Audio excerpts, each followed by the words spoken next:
அதி சீக்கிரத்தில் வரப்போகும் ஆண்டவராகிய இயேசு கிறிஸ்துவின் விலையேற பெற்ற நாமத்தில் கிருபையும் சமாதானமும் உங்களுக்கு உண்டாவதாக. அருமையானவர்களே, இந்த பதிவிலே நாம் எதை பார்க்க போகிறோம் என்றால், கிரேட் ட்ரிபுலேஷன் என்று சொல்லக்கூடிய மகா உபத்திரத்த காலத்தை குறித்து சபையானது இந்த உபத்திர காலத்திற்குள் செல்லுமா சந்திக்குமா என்பதை குறித்து நாம் பார்க்க போகிறோம். ஆண்டவராகிய இயேசு கிறிஸ்து இதை பற்றி சொல்லும் பொழுது ஒரு அடையாளமாகவோ அல்லது ஒரு மெட்டஃபோர் உருவகமாகவோ ஆண்டவர் சொல்லவில்லை. நேரடியாக லிட்ரலாக இது நடக்கும் என்று ஆண்டவர் சொல்லியிருக்கிறார். பழைய ஏற்பாடு காலத்துல இந்த மகா உபத்திர காலத்தை குறித்து தீர்க்க தரிசனமாக மறைமுகமாக சொல்லப்பட்டிருந்தாலும், புதிய ஏற்பாடு காலத்துல மத்திய 24 அதிகாரம் 21 வசனத்துல ஆண்டவராக இயேசு கிறிஸ்து தம்மை பின்பற்றி இருக்கிற மக்களை பார்த்து எச்சரிப்போடு கூட மிக தெளிவா இதை பற்றி பேசியிருக்கிறார். இந்த வசனத்தை நான் வாசிக்கிறேன். ஏனெனில் உலகம் உண்டானது முதல் இதுவரைக்கும் சம்பவித்திராததும் இனிமேலும் சம்பவிதாததுமான மிகுந்த உபத்திரம் அப்பொழுது உண்டாயிருக்கும். ஆண்டவராக இயேசு கிறிஸ்து இது எப்படிப்பட்ட உபத்திரமா இருக்கும் என்பதை குறித்து, உலகம் உண்டான முதல் இதுவரைக்கும் இப்படிப்பட்டதான உபத்திரம் சம்பவிக்காது, இனிமேலும் அது சம்பவிக்காது என்று சொல்லி ஆண்டவர் எச்சரிப்போடு கூட சொல்லியிருக்கிறார். இதை பற்றி தான் அப்போஸ்தலனாகிய யோவான் வெளிப்படுத்தின விசேஷத்துல குறித்து அவர் பேசும்பொழுது 6 அதிகாரத்திலிருந்து 18 அதிகாரம் வரைக்கும் இந்த உபத்திர காலம் நடக்கும் என்பதாக வேதத்துல மிக தெளிவாக எழுதப்பட்டிருக்கிறது. இந்த உபத்திர காலம் எப்படிப்பட்டதா இருக்கும் என்றால், 7 முத்திரைகள் உடைக்கப்படும், 7 எக்காலங்கள் ஊதப்படும், 7 கலசங்கள் பூமியின் மேல ஊற்றப்படும். இப்படி 3 விதமா இது பிரிக்கப்பட்டிருக்கிறது. ஒவ்வொரு சம்பவமும் இந்த பூமியில நடக்க ஆரம்பிக்கும். அப்பொழுது சபை இந்த பூமியில இருக்குமா என்பது தான் கேள்வி. இது ஒரு சாரார், அதாவது போஸ்ட் ட்ரிபுலேஷன் என்று சொல்லக்கூடிய, அதை நம்பக்கூடிய கிறிஸ்துவர்கள் இன்றைக்கு பெண்டகாஸ்ட்லயும் இருக்கிறாங்க, ரோமன் கேத்தலிக்லாம் இருக்கிறாங்க, இன்னும் பல டினாமினேஷன்லயும் இதை நம்புகிறவர்கள் இருக்கிறார்கள். அவங்க என்ன சொல்றாங்கன்னா, உபத்திர காலத்திற்குள் திருச்சபை செல்ல வேண்டும். ஏனென்றால் ஆண்டவராகிய இயேசு கிறிஸ்து இந்த மத்திய 24 அதிகாரத்துல சொல்லப்பட்ட ஒரு வார்த்தையை அவங்க அட்வான்டேஜா எடுத்துக்கிறாங்க. என்ன அந்த வார்த்தைன்னா, நான் உங்களுக்கு படித்து காட்டுறேன் பாருங்க. மத்திய 24 அதிகாரம் 29 வசனம். அந்த நாட்களில் உபத்திரம் முடிந்தவுடனே சூரியன் அந்தகாரப்படும், சந்திரன் ஒளியை கூடாதிருக்கும், நட்சத்திரங்கள் வானத்திலிருந்து விழும், வானத்தின் சத்துவங்கள் அசைக்கப்படும். இப்படி அந்த நாட்களின் உபத்திரம் முடிந்தவுடனே இந்த காரியங்கள் எல்லாம் நடக்கும் என்று சொல்லிவிட்டு 30 வசனத்தில் ஆண்டவர் என்ன சொல்லுகிறார்? அப்பொழுது மனுஷகுமாரனுடைய அடையாளம் வானத்திலே காணப்படும். அப்பொழுது மனுஷகுமாரன் வல்லமையோடும் மிகுந்த மகிமையோடும் வானத்தின் மேகங்கள் மேல் வருகிறது, பூமியின் உள்ள சகல கோத்திரத்தாரும் கண்டு புலம்புவார்கள். இந்த வார்த்தை அவர்கள் வைத்து, இந்த வார்த்தையை பேஸ் பண்ணி என்ன சொல்றாங்கன்னா, திருசபையானது என்டையர் அந்த 7 வருட உபத்திர காலத்திற்குள் அது சென்று தான் ஆக வேண்டும். காரணம், உபத்திரம் முடிந்தவுடனே தான் இயேசு கிறிஸ்து வருகிறார் என்பதாக அவங்க சொல்றாங்க. இவங்க என்ன குழப்பிக் கொள்றாங்கன்னா, அதற்கு முன்னாடி ரகசிய வருகை இருக்கும் என்பதை இவர்கள் நம்புவதில்லை. ரகசிய வருகையும் ஒன்று தான், பகிங்கிற வருகையும் ஒன்று தான். ரெண்டுமே ஒன்றா தான் நடக்க போகிறது, அல்லது ரெண்டும் கிடையாது, ஒன்று தான். 2வது வருகை உபத்திரம் முடிந்தவுடனே நடக்கும். அதனால திருச்சபையான உபத்திரத்தை சந்தித்தான் ஆக வேண்டும் என்று சொல்லுகிறார்கள். அது மாத்திரமல்ல, இன்னொன்னு அட்வான்டேஜா எடுத்துக்கிறாங்க. என்னன்னா, வெளிப்படுத்தின விசேஷம் 13 அதிகாரம் 7 வசனத்துல பரிசுத்தவான்கள் என்று அந்த வார்த்தை குறிப்பிடப்பட்டிருக்கிறது, மென்ஷன் பண்ணப்பட்டிருக்கிறது. செயின்ட்ஸ் என்று சொல்லி, பரிசுத்தவான்கள் சொல்லி. இவங்க இதை என்ன சொல்றாங்கன்னா, அப்போ சபை பரிசுத்தவான்கள் என்றால் சபை அங்க இருக்கிறது.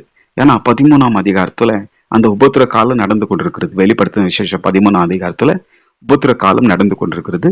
அப்போ பரிசுத்தவான்கள் என்ற அந்த வார்த்தையை இவங்க அட்வான்டேஜா எடுத்துக்கொண்டு என்ன சொல்றாங்கன்னா, இல்லைங்க, திருசபையானது மகா உபத்திரத்து காலத்திற்குள் செல்ல வேண்டும் பாருங்க, சயின்ஸ் என்று எழுதி இருக்குது அப்படின்னு சொல்றாங்க. ஆனா இந்த சயின்ஸ் பரிசுத்தவான்கள் என்ற காரியத்தை நாம் அப்படியே வெளியே எடுக்க முடியாது. கான்டெக்ஸ்ட்ல அதை படிக்க வேண்டும். எந்த சூழலில் அது சொல்லப்பட்டது, யார் அந்த பரிசுத்தவான்கள், எப்படிப்பட்டவர்களா இருக்கிறார்கள், அது சபையா அல்லது யூதர்களா, இதெல்லாம் நம்ம கவனித்து பார்க்கணும். ஏன்னா அந்த நாட்களில 7 வருட உபத்திர காலத்துல இஸ்ரவேல் மக்களும் இருப்பார்கள், சரிங்களா? அதனால எடுத்தவொடனே இந்த வசனத்தை கான்டெக்ஸ்ட்ல இருந்து, சூழ்நிலையிலிருந்து வெளியே எடுத்து இதுதான் சபை என்று நம்ம சொல்ல முடியாது. இவங்க இந்த ரெண்டு காரியங்களை வைத்து அதிகமான மக்கள் இன்னைக்கு நம்புறாங்க. என்ன சொல்றாங்க? திருச்சபை உபத்திர காலத்திற்குள் போக வேண்டும் என்று சொல்லுகிறார்கள். ஆனால் வேதத்துக்கு முரண்பாடாக இது இருக்கிறது. முக்கியமாக 2 வசனத்தை பைபிள்ல இருந்து நான் உங்களுக்கு காட்ட போகிறேன். இந்த 2 வசனங்கள் இந்த சபையானது உபத்திர காலத்திற்குள் போகும் என்ற அந்த தாட்ஸ்க்கு, அந்த சிந்தனைக்கு பாத்தீங்கன்னா முரண்பாடா இருக்கிறது. எந்த வசனங்கள் என்றால் நல்லா கவனிங்க. 1 தெசலோனிக்கேயர் 5ஆம் அதிகாரம் 9ஆம் வசனம். தேவன் நம்மை கோபாக்கினைக்கென்று நியமிக்காமல் நம்முடைய கர்த்தராகிய இயேசு கிறிஸ்து மூலமாய் ரட்சிப்பு அடைவதற்கு என்று நியமித்திருக்கிறார். திருசபை பற்றி தான் பவுல் பேசுகிறார். 13 நிருபங்கள் திருசபை குறித்து தான் அவர் பேசியிருக்கிறார். முக்கியமாக இயேசுவின் வருகை குறித்து 1 தெசலோனிக்கேயர் 2 தெசலோனிக்கேயர் நிருபங்களில் அவர் பேசுகிறார். இதனுடைய கான்டெஸ்ட் நீங்க படிச்சு பாத்தீங்கன்னா 5ஆம் அதிகாரம் 1, 2 ஆகிய வசனங்களை படித்து பாருங்க. இயேசு கிறிஸ்துடைய வருகை பற்றி தான் அவர் பேசுகிறார்.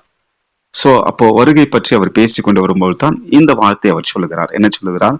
தேவன் நம்மை கோபாக்கினைக்கென்று நியமிக்காமல், திருசபையை கோபாக்கினைக்கென்று ஆண்டவர் நியமிக்கவில்லை, அதுல இருந்து நாம் ரட்சிக்கப்பட்டிருக்கிறோம் என்று வேதம் சொல்லுகிறது. இன்னொரு இடத்துல ரோமர்கள் நிருபம் 5ஆம் அதிகாரத்துல தேவ கோபாக்கினிலிருந்து ரட்சிக்கப்படுவது அதிக நிச்சயமாமே என்று சொல்லி பவுல் சொல்லுகிறதை பார்க்க முடியும்.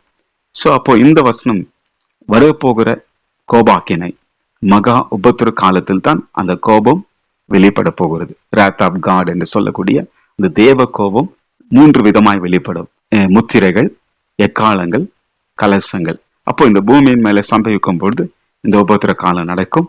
இது திருசபை இருக்காது என்பதாக பவுல் சொல்கிறார். ஏனென்றால் தேவ கோபாக்கினிலிருந்து ஆண்டவர் மீட்டெடுத்திருக்கிறார் என்று சொல்லி. அது மாத்திரமல்ல, வெளிப்படுத்தின விசேஷம் 3ஆம் அதிகாரம் 10ஆம் வசனம். என் பொறுமை குறித்து சொல்லிய வசனத்தை நீ காத்து கொண்டபடினால் பூமியிலே குடியிருக்கிறவர்களை சோதிக்கும்படியாக பூச்சக்கரத்தின் மேல் எங்கும் வரப்போகிற சோதனை காலத்திற்கு தப்பும்படி நான் உன்னை காப்பேன். ஆண்டவர் ஒரு வாக்கு தத்தமாய் இதை பிலதெல்பியா சபைக்கு சொல்லுகிறார். அந்த சபைக்கு மாத்திரமல்ல, பிலதெல்பியா சபை என்பது ஒரு ரெப்ரசன்டேட்டிவ் மாதிரி இப்பொழுது இருக்கிற திருச்சபைக்கு ஒரு அடையாளமாக காணப்படுகிறது. உண்மை உள்ள திருச்சபை. நான் சொல்லுகிறது மதத்தோடு அல்லது கரைப்படாத மனவாட்டியாக திருச்சபை குறித்து தான் ஆண்டவர் இந்த இடத்துல சொல்லுகிறார். வரப்போகிற பூச்சக்கரத்தின் மேல், அதாவது பூலோகம் எங்கும் வரப்போகிறதான அந்த உபத்திர காலத்திற்கு தப்புவிக்கும்படி நான் உன்னை காப்பேன் என்று சொல்லி. அப்போ இந்த வார்த்தையின் பிரகாரமாய் ஆண்டவர் திருச்சபையை வரப்போகிற இந்த பூலோகத்தின் மேல் சோதனை காலம் 7 வருடம் என்று அந்த சொல்லக்கூடிய அந்த சோதனை காலத்திற்கு நான் உன்னை தப்பு வைப்பேன். சபையை பார்த்தான் சொல்லுகிறார், நான் சபையை தப்பி வைப்பேன். அப்போ இந்த 2 வசனங்களின் அடிப்படையில போஸ்ட் ட்ரிபுலேஷன் என்று நம்பக்கூடிய அந்த காரியத்தை நம்பக்கூடிய மக்கள் இந்த 2 வார்த்தைகள் முரண்படுகிறது. அவங்க சொல்றதுக்கும் அவங்க நம்புறதுக்கும் முரண்படுகிறது. காரணம் மிக தெளிவா இதில் இருக்கிறது. திருச்சபையானது உபத்திர காலத்திற்குள் போகவே போகாது. அது மாத்திரமல்ல, வெளிப்படுத்தின விசேஷம் 4ஆம் அதிகாரத்திலிருந்து நீங்க பாத்தீங்கன்னா 4ஆம் அதிகாரத்திலிருந்து 18ஆம் அதிகாரம் வரைக்கும் சபை என்ற வார்த்தையே இருக்காது. சரிங்களா? திருசபை, சர்ச் என்ற அந்த வார்த்தையை நீங்க பார்க்க முடியாது. ஏனென்றால் ஆண்டவர் அதுக்கு முன்பாக, கர்த்தர் உபத்திர காலம் வருவதற்கு முன்பாக இயேசு கிறிஸ்துனுடைய எடுத்துக்கொள்ளப்படுது ரகசிய வருகை, அந்த ராப்சர் நடந்தே ஆக வேண்டும். அப்படி ஆண்டவர் திருசபை எடுத்துக்கொண்ட பிற்பாடு தான் பூமியின் மேலே தன்னுடைய கோபத்தை ஆண்டவர் காட்டுவார். அது வரைக்கும் ஆண்டவர் திருசபையின் மேலே தம்முடைய கோபத்தை ஆண்டவர் காட்டுவதில்லை. ஏனென்றால் தேவ கோபாக்கினிலிருந்து தேவன் நம்மை மீட்டெடுத்திருக்கிறார். ஏன்னா இந்த தேவ கோபாக்கினை மகா உபத்திர காலம் என்பது ஆண்டவர் சொன்னார், இதுவரைக்கும் அப்படிப்பட்ட காரியங்கள் சம்பவித்தாததும் என்று சொல்லியிருக்கிறார். ஏன்னா ஆண்டவர் சொல்லியிருக்கிறார், இப்படிப்பட்ட உபத்திரத்தை நீங்க இனிமே பார்க்க முடியாது என்பதாக ஆண்டவர் சொல்லியிருக்கிறார். அவ்வளவு கொடூரமா இருக்கும். அப்போ அந்த கொடூரமான உபத்திரத்துல சபை ஏன் போக வேண்டும் என்பது என்னுடைய கேள்வி. ஆண்டவர் சபையை மீட்டெடுத்து விட்டு, தேவ கோபாக்கிலிருந்து சபையை மீட்டெடுத்து விட்டு தேவ கோபத்துல சபையை அவர் வைப்பாரா? ஒரு நாளும் அப்படி வைக்க மாட்டார். அருமையான தேவ பிள்ளைகளே, அதனால திருசபையானது மகா உபத்திரத்து காலத்திற்குள் செல்லாது என்பதுதான் உண்மையான ஒரு சத்தியம். தொடர்ந்து கர்த்தருடைய வார்த்தைகளை நிலைத்திருங்கள். தேவன் இந்த வார்த்தைகளை கொண்டு உங்களை ஆஸ்வதிப்பார். அதை சீக்கிரத்தில் வரப்போகிறார் ஆண்டவராகிய இயேசு கிறிஸ்து வருகைக்கு ஆயத்தப்படுங்கள். மற்றவர்களையும் ஆயத்தப்படுத்துங்கள். கர்த்தர் உங்களை ஆஸ்வதிப்பார்.